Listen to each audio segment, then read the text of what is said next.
नमस्कार. जय श्री कृष्ण. श्री कृष्ण चैतन्य प्रभु नित्यानंद, श्री अद्वैत गदाधर, श्रीवासदि गौरभक्त वृंदा. Enunciating text 31 and text 32 of chapter 9, Brahma's prayers for creative energy of third canto, the status quo of Srimad Bhagavatam. Text 31.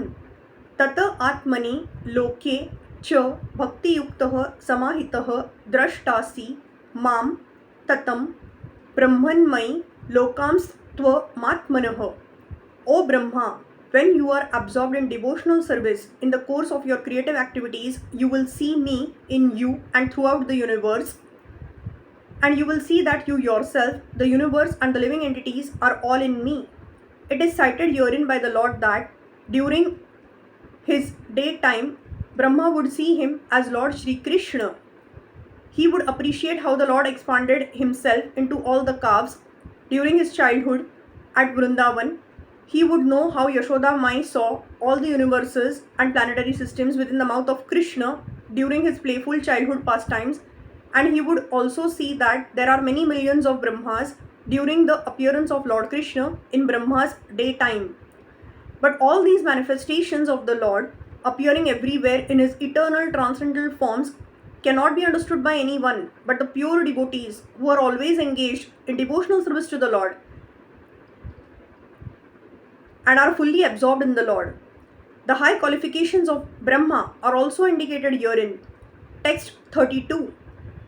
Yada tu sarvabhuteshu darush vagnimiv sthitam pratichakshita mam loko jahayattara haeva kashmalam. You will see me in all living entities as well as all over the universe, just as fire is situated in wood. Only in that state of transcendental vision will you be able to be free from all kinds of illusion.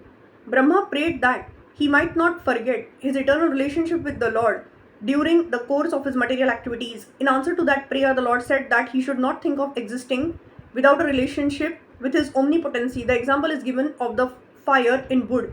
The fire kindled in wood is always the same, although the wood may be of different types. Similarly, the bodies within the material creation may be specifically different according to shape and quality, but the spirit souls within them are not different from one another. The quality of fire warmth is the same everywhere, and the spiritual spark or part and parcel of the Supreme Spirit is the same in every living being. Thus, the potency of the Lord is distributed all over his creation. This transcendental knowledge alone can save one from the contamination of material illusion. Since the Lord's potency is distributed everywhere, a pure soul or devotee of the Lord can see everything in relationship with the Lord, and therefore he has no affection for the outer coverings. That pure spiritual conception makes him immune to all contamination of material association. The pure devotee never forgets the touch of the Lord in all circumstances. Hare Krishna, Krishna Krishna, Hare Hare, Hare Ram, Ram Ram, Hare Hare.